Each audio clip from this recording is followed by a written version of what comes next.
We've got something a bit different today. It's been a busy few days for Palantir insiders, and yes, there were some sales, but also a different transaction we haven't seen for some time too. So note these are still smaller in scale, but still need to have SEC filings.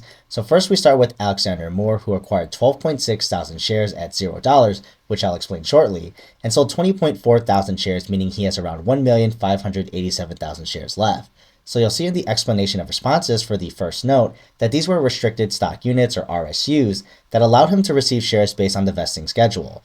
Next, we have Eric Warshing. He also got 12.6 thousand restricted stock units awarded and selling 26,000 shares. Note though, he has a much smaller position of around 39,000 shares remaining.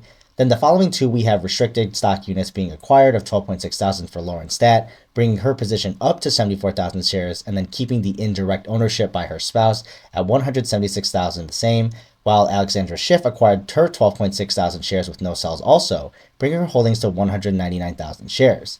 So in addition, we also have a more familiar name of Ryan Taylor selling a tiny 593 shares, so a Form 4 will shortly come out for this transaction.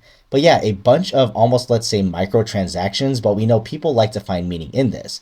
Now, personally, I don't see meaning here, at least specifically with these transactions, with what I'm currently seeing at least. Everyone is selling based on their trading plans, so for Schiff and Stat, even though they got their RSUs and didn't sell, we know they'll slowly sell some of these off later on with their trading plans.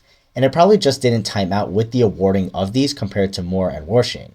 Now, obviously, I know more weight is given to the bigger names when it comes out, like Karp or Sankar and Teal, because A, they either hold more power at the company, of course, and or B, they just have significantly larger positions, so naturally we would think it's more meaningful.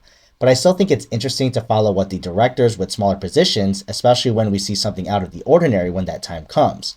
So even though that there are no significant flags from this round, you think of this as an exercise as it only takes less than 5 minutes to check, and it gives me at least a pulse on what would need additional digging later on, since I'm already familiar with these ordinary transactions, and maybe even the effects on how my opinion can change on Palantir in either direction depending on its significance. But what are your thoughts below on these smaller transactions, and I'll see you in the next video.